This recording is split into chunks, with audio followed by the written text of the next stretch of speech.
6 months after the Kelmar-Drexian agreement, Jake stood before the full Galactic Council once again. This time he wasn't a terrified junior aide interrupting a crisis. He was presenting the formal results of what was now being called the Morrison Protocols, a new framework for preventing and resolving conflicts across the galaxy. The protocols had been tested 7 times in the months since the Kelmar-Drexian success.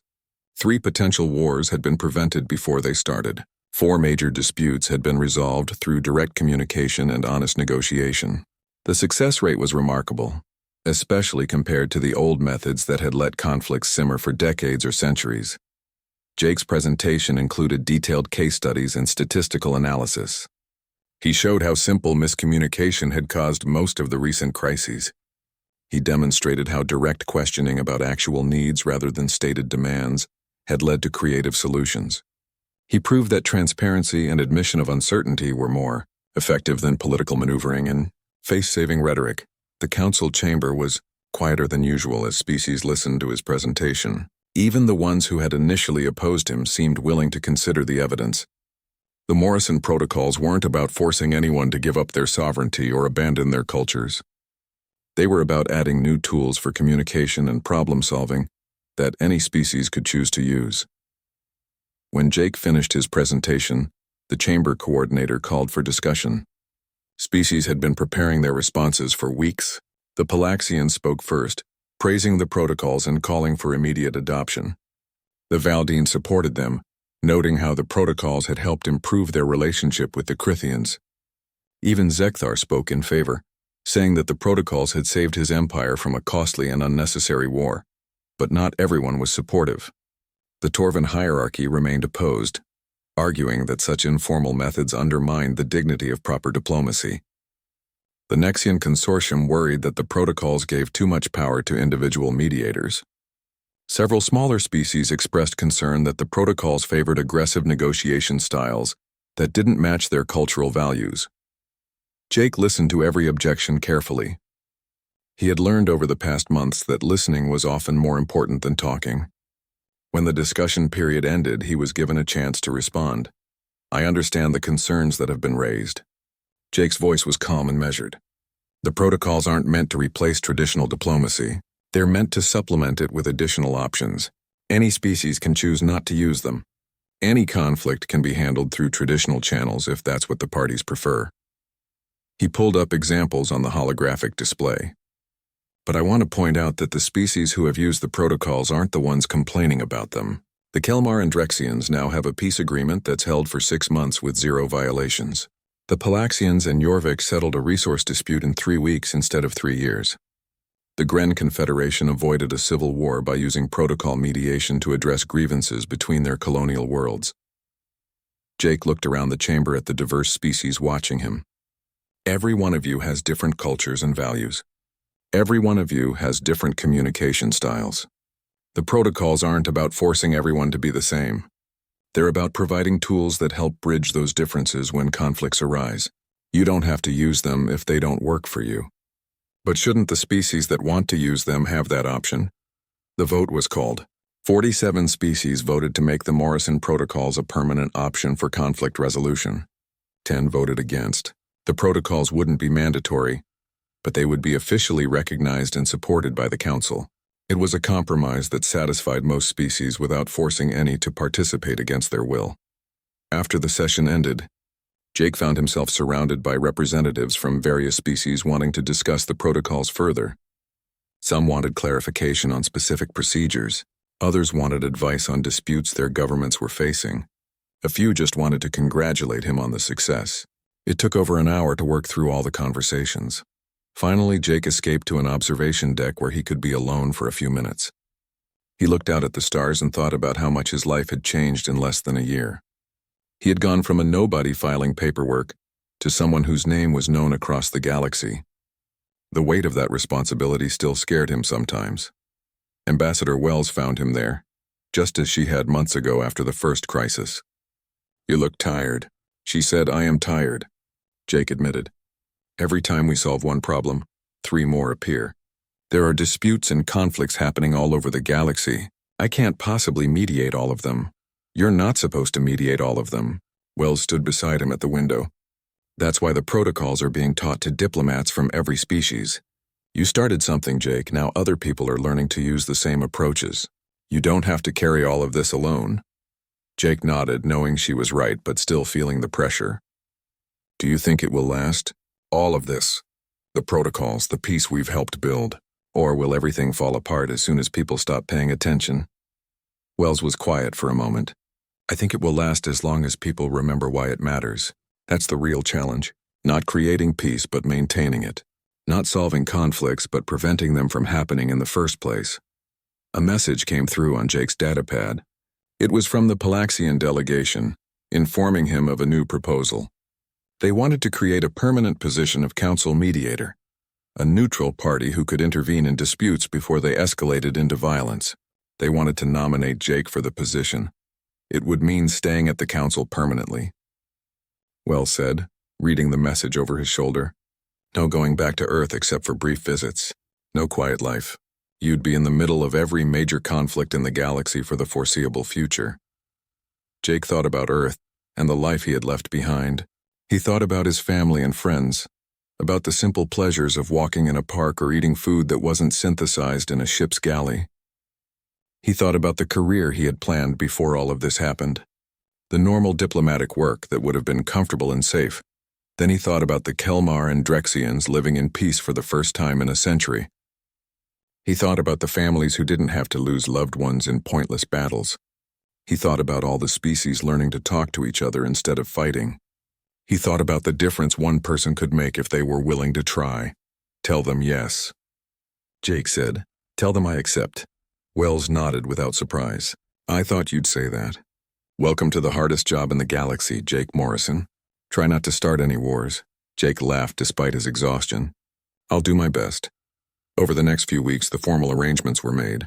Jake became the first official council mediator with a staff, resources, and the authority to intervene in conflicts across galactic space. Training programs were established to teach the Morrison protocols to diplomats from every species. Monitoring systems were created to identify potential conflicts early. It wasn't perfect. There were still wars and disputes that couldn't be resolved peacefully. There were species that refused to participate or recognize the protocols. There were failures and setbacks that reminded everyone how fragile peace really was. But there were also successes. Small victories that added up over time. Conflicts resolved before they could escalate. Lives saved. Resources preserved. Relationships built between species that had never trusted each other before. Jake worked harder than he had ever worked in his life. He traveled constantly between different worlds and stations. He mediated disputes ranging from simple trade disagreements to complex territorial conflicts. He trained other mediators and helped refine the protocols based on real-world experience. One evening, after a particularly difficult mediation session, Jake returned to his quarters on the council station. He collapsed into a chair and looked at the star map on his wall. Red markers showed active conflicts. Yellow markers showed tensions that might escalate. Green markers showed recent successful resolutions. There were far too many red and yellow markers, but the number of green markers was growing. His datapad showed a message from his mother back on Earth. She was proud of him, but worried about his health. She wanted to know when he would visit. Jake made a note to schedule a trip home soon, even though he knew how difficult it would be to find the time. Another message came through, this time from Core of the Drexians. The gruff warrior wanted Jake to know that the first joint Kelmar-Drexian colony in the shared system had been established successfully. Both species were living and working together peacefully. It was a small thing, but it meant everything. Jake smiled and saved the message. These were the moments that made everything worthwhile. These were the reminders that the work mattered, that peace was possible, that people from completely different worlds could learn to understand each other if given the right tools and opportunities. The galaxy had been seconds from war when Jake had first stepped forward. One human had stood in the way and somehow managed to stop it. Not through superior strength or advanced technology. Not through clever manipulation or... 6 weeks later, Jake found himself in a conference room that floated halfway between Kelmar and Drexian space.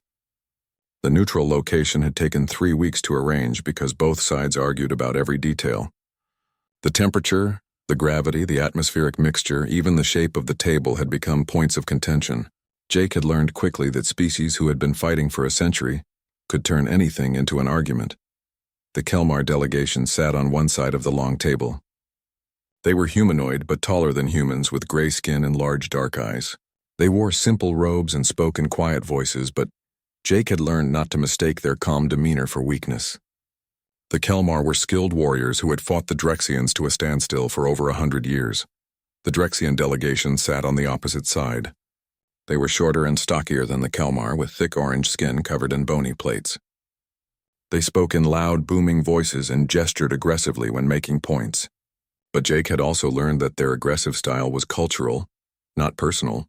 The Drexians valued directness and saw quiet speech as dishonest. Both sides had agreed to this mediation, but neither seemed happy about it. They glared at each other across the table with decades of accumulated hatred. Jake sat at the head of the table with Ambassador Wells beside him for support and guidance. He had spent the last 6 weeks reading every document, treaty, and battle report he could find. The history was complicated and bloody. The disputed star systems had originally belonged to a third species called the Vortan. But the Vortan had died out 300 years ago from a plague. Both the Kelmar and Drexians had moved into the empty systems. The Kelmar claimed they had formal permission from the last Vortan government. The Drexians claimed they had arrived first and established colonies before the Kelmar. Neither side had solid proof of their claims because most Vortan records had been lost when their civilization collapsed. Let's start with some basic facts that we can all agree on. Jake pulled up a holographic star map. These 5 star systems are currently contested. Both of your species have settlements in the region. Both of your species have lost citizens in conflicts over these systems. Can we agree on those facts? The Kelmar representative, a dignified elder named Talus, nodded slowly. We agree to those facts. The Drexian representative, a battle-scarred warrior named Kor, grunted. We also agree, but facts don't solve anything. The systems are ours by right of first settlement, and they are ours by right of legal transfer from the Vortan government. Talus's voice remained calm but firm. We have documentation, fake documentation. Kor slammed his fist on the table. You forged those papers after the Vortan were gone. We did no such thing. Talus's eyes narrowed. Your accusation is an insult to Kelmar honor. The argument was starting already and they had been talking for less than 5 minutes. Jake raised his hands. Stop. We're not here to argue about the past. We're here to find a solution for the future. Let me ask you both something. What do you actually want from these systems? The question seemed to surprise both delegations. They looked at each other and then at Jake. We want what is rightfully ours. Kor said. That's not an answer. Jake pulled up resource data. These systems have valuable minerals. They have habitable planets. They have strategic locations on major trade routes. Which of those things matters most to your people? Kor thought about it. The minerals. Our industrial sector needs those resources. Our economy depends on them. Jake turned to Talus. And the Kelmar. What do you need most from these systems? The habitable worlds, Talus admitted. Our population is growing faster than our current worlds can support. We need room to expand. Jake looked at the star map again. So the Drexians need minerals and the Kelmar need living space. He pointed to 2 of the 5 systems. These 2 systems have the richest mineral deposits but only one marginally habitable planet. He pointed to 2 other systems. These 2 systems have the best habitable worlds but limited mineral resources. The 5th system is right in the middle with moderate amounts of both. Where are you going with this, human? Kor asked suspiciously. Jake took a breath. What if the Drexians got exclusive rights to the mineral-rich systems and the Kelmar got exclusive rights to the habitable systems? The middle system could be jointly administered with both species sharing the resources and the planet. The room fell silent. Both delegations stared at Jake as if he had suggested something impossible. Ambassador Wells shifted beside him but didn't interrupt. You want us to split the territory, Talus said slowly. To just divide it between us, why not? Jake pulled up more data. Over the last century, you fought 37 separate battles over these systems. Thousands of your people have died. You've spent billions on military buildups. And after all that, neither side controls all 5 systems anyway. You're already effectively splitting the territory. You're just doing it through constant warfare instead of peaceful agreement. We cannot accept Drexian control over systems that belong to us by law, Talus objected.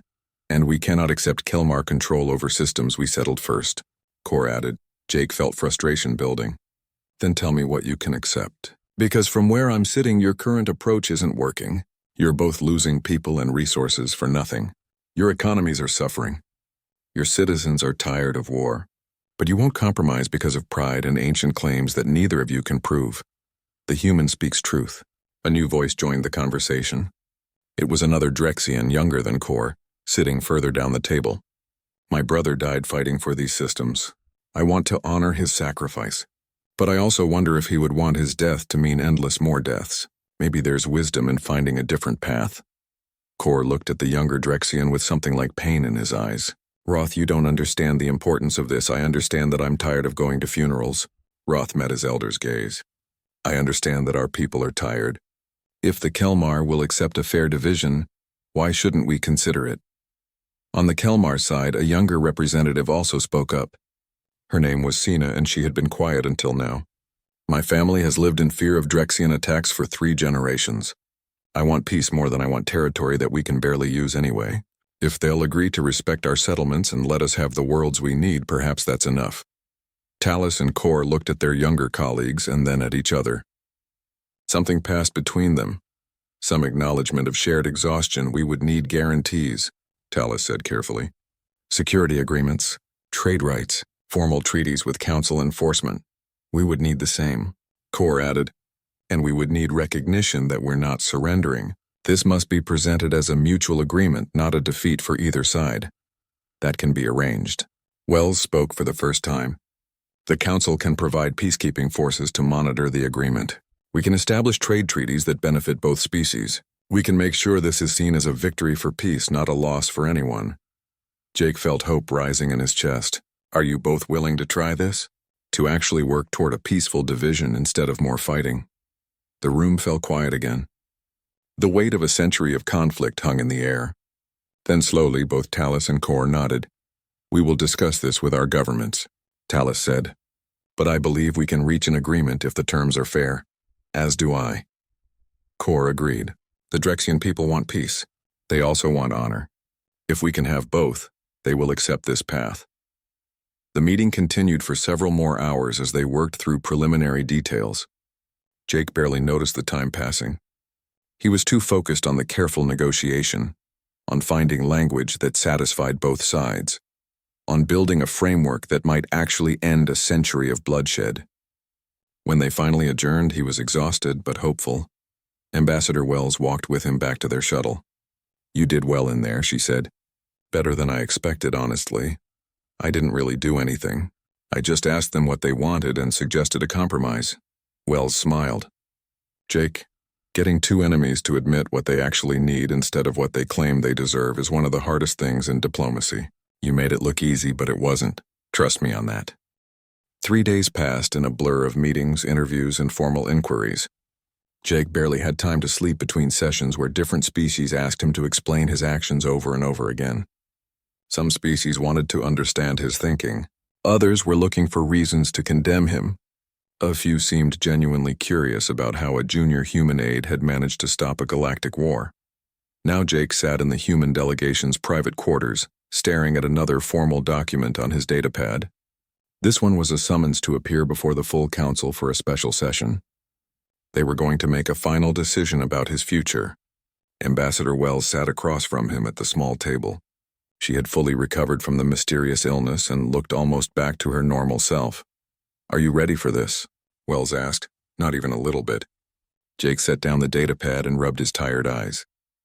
3 days ago, I was worried about whether the coffee machine was broken. Now I'm about to find out if I get expelled from the council or given a medal. This is insane. Welcome to galactic politics. Nothing ever makes sense and everything happens too fast. Wells poured herself a cup of tea. The vote should be straightforward. Most species have already declared their positions publicly. You have enough support to avoid punishment, but not enough to avoid making enemies. Jake had been reading the transcripts. Several powerful species were furious about what they saw as human arrogance. The Torvan hierarchy had formally declared that humans were too young and too reckless to be trusted with important decisions. The Nexian Consortium had filed 3 separate complaints about breach of protocol. Making enemies is part of the job. Well, Sipter T. The question is whether you make the right enemies. The species that hate you right now are the same ones who profit from conflict and confusion. They don't want clear communication because that makes it harder for them to manipulate situations to their advantage. Before Jake could respond, his datapad chimed with an incoming message. It was from Zekthar requesting a private meeting before the council session. Jake showed the message to Wells and she raised an eyebrow. That's unusual. Formal sessions aren't supposed to have private pre-meetings. She thought for a moment. But Zekthar has been one of your strongest supporters. You should go see what he wants. Jake made his way through the station corridors to the Crithian delegation quarters. The station was designed to accommodate many different species, so the corridors changed size and atmosphere as he walked. The Crithian section had higher gravity and warmer temperature. By the time Jake reached Zekthar's office, he was sweating and breathing hard. The massive Crithian was waiting for him with another alien Jake didn't recognize. This one was tall and thin with gray skin and large black eyes. It wore flowing robes that seemed to shift colors in the light. Deputy Ambassador Morrison. Zekthar gestured to the other alien. This is Councillor Vren of the Kelmar Union. We have a proposal for you.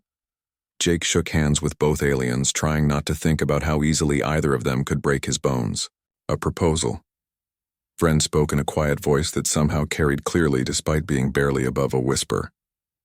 The Kelmar Union has a territorial dispute with the Drexian Confederacy. It has been ongoing for over a century. Both sides claim ownership of a cluster of mineral-rich star systems. Small skirmishes happen regularly. People die.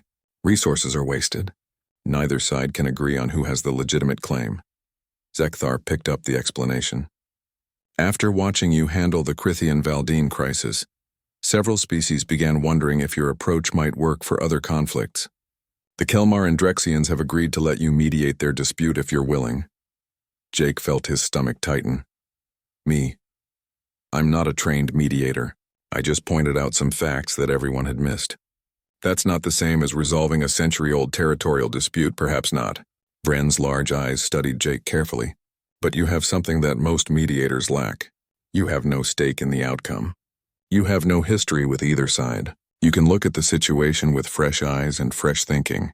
Both the Kelmar Union and the Drexian Confederacy trust you to be fair, because you have no reason to favor either side. This is bigger than just one dispute. Zekthar added, if you can successfully mediate the Kelmar-Drexian conflict, it could establish a new model for how the Council handles disagreements. It could prevent future wars before they start. Jake thought about the weight of that responsibility. A century of conflict and decades of built-up hatred on both sides. Thousands of lives lost in skirmishes, billions of credits wasted on military buildups. And they wanted him, a human who had been in the Council for less than a decade, to somehow fix it all. What if I fail? Jake asked. What if I make things worse, then you fail? Zekthar's tone was matter-of-fact. But if you don't try, the conflict will continue until one side destroys the other or both sides exhaust themselves completely. Either outcome is worse than any failure you might cause by trying. The formal council session began 2 hours later. Jake stood in the center platform while representatives from all 57 species watched from their respective sections. The chamber coordinator, a floating sphere that served as the neutral moderator, announced the purpose of the session. The council convenes to address the actions of Jake Morrison, human deputy ambassador, during the recent crisis between the Crithian Empire and Valdine Collective. Multiple proposals have been submitted regarding appropriate recognition or censure. For the next hour, different species made their arguments. The Palaxians proposed the Star of Unity. The Torvan demanded expulsion. The Valdine spoke in favor of formal recognition. The Nexians cited 17 different protocol violations. Every species had an opinion, and most of them wanted to share it at length. Finally, the chamber coordinator called for a formal vote. The question was simple. Should Jake Morrison be recognized for preventing war, or punished for violating council protocols? Each species cast their vote electronically, and the results appeared on the main display almost instantly. 47 species voted for recognition. 8 voted for punishment. 2 abstained. The margin was wider than expected. Jake felt his knees go weak with relief. The chamber coordinator processed the vote and made an announcement. By majority decision, the council recognizes the actions of Deputy Ambassador Jake Morrison in preventing armed conflict between the Crithian Empire and Valdine Collective.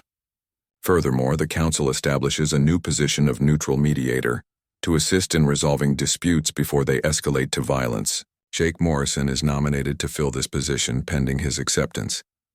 Jake looked at Ambassador Wells. She nodded slightly, giving him permission to speak. I accept. Jake's voice was steady despite his racing heart. I'll do my best to live up to this council's trust. The chamber erupted in a mix of approval sounds and disapproval grumbles. Jake barely heard any of it. His mind was already racing ahead to the Kelmar-Drexian dispute. He had agreed to mediate a century-old conflict with no training and no experience. The smart part of his brain was screaming that this was a terrible idea. But the stubborn part, the part that had made him speak up 3 days ago, was already making plans. Zekthar caught his eye from across the chamber and gave him a small nod of approval. Vren did the same. Even the Valdine representative pulsed with pleased blue light. They believed in him even if he didn't quite believe in himself yet. That would have to be enough. The formal session ended and species began filing out of the chamber. Jake stayed on the central platform for a moment, looking around at the empty seats. Somewhere out in the galaxy, people were fighting and dying over misunderstandings just like the one he had helped resolve. If he could help stop even a few of those conflicts, maybe all of this stress and responsibility would be worth it. He took a deep breath and headed back to his quarters to start studying everything he could find about the Kelmar-Drexian dispute. He had work to do. Zekthar descended from his platform with slow, deliberate steps. Each footfall made a heavy thud that echoed through the silent chamber. The massive Crithian ambassador moved toward Jake with his yellow eyes fixed and unblinking. Jake wanted to step back but forced his feet to stay planted. Running now would undo everything he had just accomplished. He had to stand his ground even though every instinct screamed at him to get away from the 3-meter-tall predator approaching him. The Crithian stopped just a meter away from Jake. Up close, he was even more intimidating. His scales reflected the chamber lights like polished rubies. His claws could easily tear through steel. His teeth were designed for ripping meat. Jake was suddenly very aware of how small and fragile humans were compared to most galactic species. But he kept his eyes up and met Zekthar's gaze. You dare suggest that the mighty Crithian Empire goes to war because of filing errors and computer mistakes? The ambassador's voice was low and dangerous.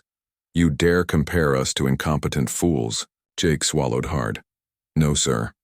I'm suggesting that maybe both empires are acting on bad information, just like my people did for thousands of years before we figured out better ways to communicate. The Crithian's throat sacs began to vibrate. For a terrifying moment, Jake thought the alien was about to attack him. Then he realized the sound was laughter. Zekthar was actually laughing at him. The deep rumbling sound filled the chamber and other species began to relax slightly. You have courage, small human. Very foolish courage, but courage all the same. Zekthar turned to address the full council. Perhaps we have been too quick to assume the worst. If what this human says has truth in it, then we owe the Valdine an explanation at minimum. Maybe even an apology. The Valdine representative floated forward from its platform. Its crystalline form had shifted from angry red to a calmer blue color. And if the blockades are truly medical quarantines and not military aggression, then we have badly misunderstood your intentions. We also may have acted in haste. We too owe explanations. Jake felt a wave of relief wash over him. They were listening. They were actually listening to him. But his relief lasted only seconds before his datapad started flashing urgent warnings. The fleets were still moving into attack positions. The military commanders on both sides hadn't received any new orders yet. They were still following their original battle plans. Jake checked the countdown and his heart sank.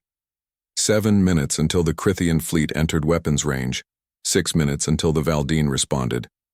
The ambassadors might have agreed to talk, but their fleets didn't know that yet. Ambassadors, we have a problem. Jake's voice cracked slightly. Your fleets are still on collision courses. We need to send stand-down orders immediately, or none of this matters. Zekthar and the Valdine representative looked at each other across the chamber. Some kind of understanding passed between them. They each pulled out their command authorization devices. These were the tools that let them give direct orders to their military forces.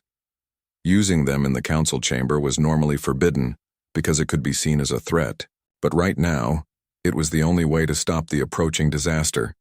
Both ambassadors spoke their authorization codes at the same time. Their voices overlapped as they transmitted new orders to their respective fleets. Stand down. Power down all weapon systems. Return to defensive positions. Do not engage unless directly fired upon. These orders come directly from the High Command. Acknowledge immediately.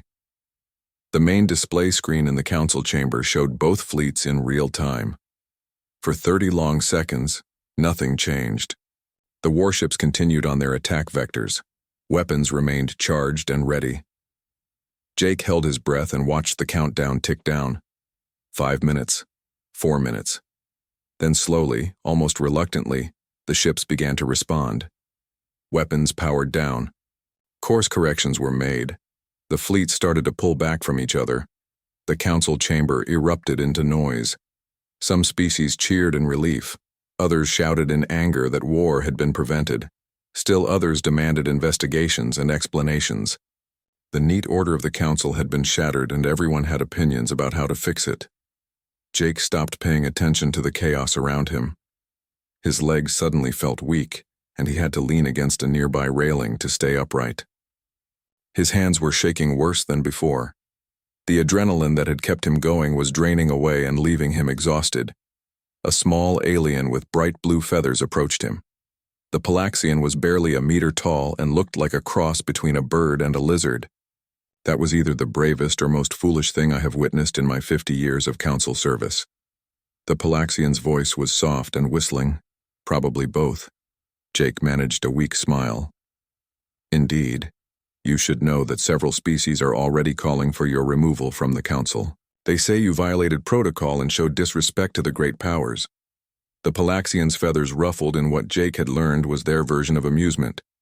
However, several other species are calling for you to receive the Star of Unity.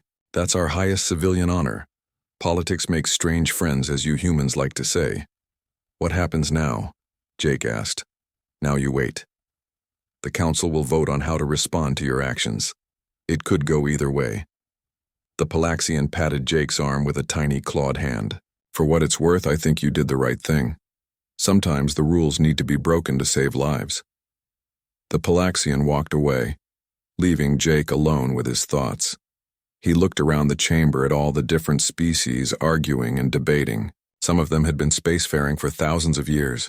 They had built empires that spanned hundreds of star systems. They had technology that seemed like magic to humans. And yet they had nearly destroyed each other over misunderstandings and poor communication. It seemed impossible, and yet he had just watched it almost happen. Jake thought about Earth and humanity's long, bloody history. The wars fought over religion and resources and pride. The millions killed because people couldn't or wouldn't talk to each other. The near-extinction events that humanity had barely survived through luck and last-minute wisdom. Maybe that's what humans brought to the galactic community.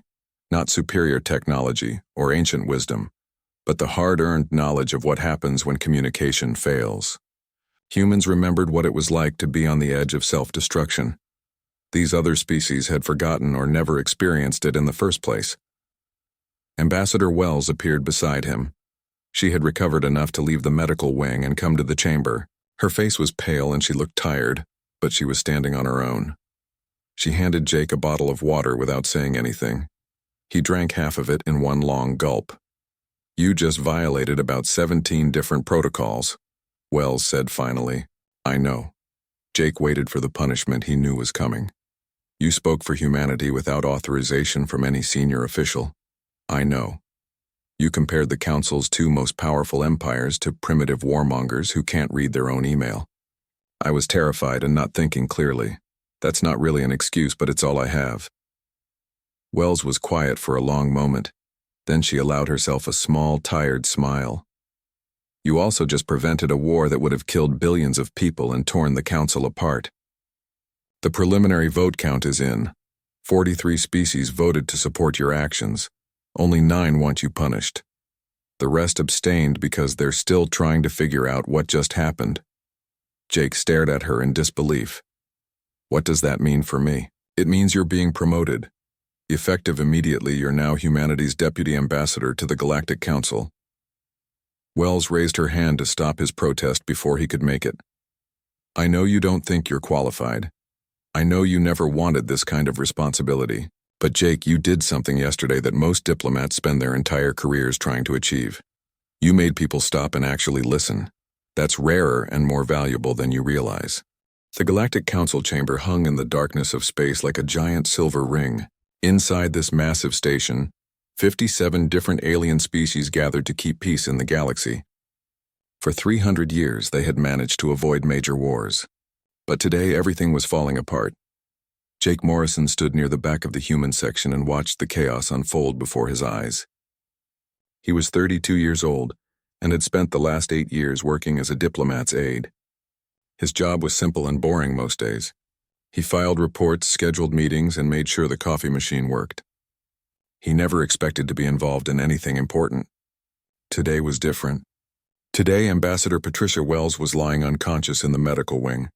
Some mysterious illness had struck down all the senior diplomats from every species. Only the junior staff remained to handle what was quickly becoming the worst crisis in Council history.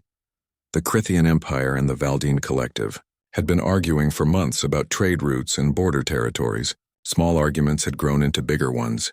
Now their warships surrounded the Council station with weapons ready to fire. The two most powerful military forces in the galaxy were demanding that everyone pick a side. Support us or be destroyed. Those were the only choices they offered. Jake looked at his datapad and felt his stomach drop. The countdown showed 15 minutes until the Crithian fleet would be close enough to attack. 12 minutes until the Valdine would respond. If those fleets started shooting, every species in the Council would be forced to join the fight. Old alliances would activate automatically. Defense treaties would pull everyone into the conflict. The resulting war would spread across 1,000 worlds and kill billions of innocent people. Ambassador Zekthar of the Crithian Empire slammed his clawed hand on the speaking platform. He was huge, nearly 3 meters tall, covered in bright red scales that seemed to glow with anger. His yellow eyes swept across the chamber as he spoke in a voice that sounded like rolling thunder. The Valdine have broken 17 trade agreements. They expand into our space without permission. They take what is ours. We demand justice from this council. If you will not give us justice, we will take it ourselves. On the opposite side of the chamber, the Valdine representative responded. The Valdine were beings of pure energy contained inside crystalline bodies. This one pulsed with angry red light as it spoke directly into everyone's minds. The Crithians lie. They blockade our colony worlds. They stop food and medicine from reaching our people. Our children are starving. We will not ask permission to defend our families. We will do what we must. The other 55 species began choosing sides immediately. Ancient friendships and old rivalries came to life in seconds. The Palaxians supported the Crithians. The Nexians backed the Valdine. The Torvan demanded neutrality while preparing their own fleets. Everyone was shouting. No one was listening. The temperature in the chamber rose as different species released stress pheromones and fear chemicals into the air. Jake watched the other junior aides around him. They all looked terrified and frozen. No one knew what to do. Their training had never covered anything like this. They were supposed to take notes and fetch documents, not prevent galactic wars. But someone had to do something. Someone had to try. Jake felt his hands shaking as he reached for his communication panel. His finger hovered over the broadcast button. If he pressed it, his voice would go out to the entire chamber. Everyone would hear him. A junior aide interrupting the council was against every rule and protocol. He would probably lose his job. He might even be expelled from the station, but if he did nothing, millions would die. He pressed the button. Stop. His voice came out quiet at first, almost a whisper. Then he tried again, louder this time. Everyone just stop, please. The chamber fell silent. 57 species turned to look at the human who had dared to interrupt their crisis. Jake felt every eye, sensor, and awareness focus on him. His heart pounded so hard it hurt. His mouth went dry. But he forced himself to step forward onto the central platform where everyone could see him clearly. Who are you to interrupt this council? Zekthar's voice boomed across the space. The massive Crithian leaned forward, his claws scraping against metal. "You are no one. You have no authority here. My name is Jake Morrison. I'm a human. I'm terrified right now." Jake didn't try to hide the fear in his voice. His hands were still shaking and everyone could see it. "Because I'm watching all of you, the smartest species in the galaxy, about to destroy everything over something that might be fixable." The Valdine representative's crystal body pulsed with irritation. "You do not understand the complexity of our situation, human. Your species has been part of this council for only 40 years. You are children playing at galactic politics. You know nothing of our history or our grievances." "You're right. I don't understand." Jake pulled out his datapad and started pulling up files and documents. "I don't understand how two empires that have traded peacefully for centuries suddenly want to kill each other. So I spent the last 6 hours reading everything I could find. Every treaty, every complaint, every meeting record. Do you know what I found?" The chamber waited. Jake projected holographic displays into the air where everyone could see them. Charts and graphs and legal documents appeared floating above his head. His hands moved quickly across his datapad, pulling up more and more information. 16 of the 17 trade violations that the Crithians claim happened during a 3-month period last year. Both empires were using different versions of the trade protocol system. The Valdine didn't even know they were breaking rules because their computers were following old guidelines that the Crithians had already updated. It was a software problem, not an attack. Zekthar's scales rippled and shifted color, showing his irritation. "And the 17th violation," Jake pulled up another document, "was filed by a Crithian clerk named Vextor who made a mistake. He admitted it 3 weeks later and filed a correction. The correction is in the system. I found it in about 5 minutes. But apparently no one else bothered to look for it." A murmur spread through the chamber. Species that had been ready to fight began to hesitate. Jake pressed on, knowing he had only a few moments before he lost their attention. As for the blockades that the Valdine are angry about, those aren't military blockades. They're quarantine zones. There's a fungal infection spreading through 3 Crithian border systems. The infection kills Crithian children. They're trying to stop it from spreading. The Valdine colony worlds just happen to be on the other side of those zones. The Valdine representative's angry red glow dimmed slightly. "We received no notification of any quarantine. Because the Crithian Health Ministry sent the notification to your agricultural department instead of your colonial administration." Jake pulled up the message records. "It's been sitting in someone's inbox for 2 months. No one read it. No one forwarded it to the right people. It was just a bureaucratic mistake." The silence that followed felt heavy and thick. Jake could hear his own breathing echoing in his helmet. He had just told the 2 most powerful empires in the galaxy that they were about to start a war over paperwork errors and computer glitches. It was either the bravest or stupidest thing he had ever done.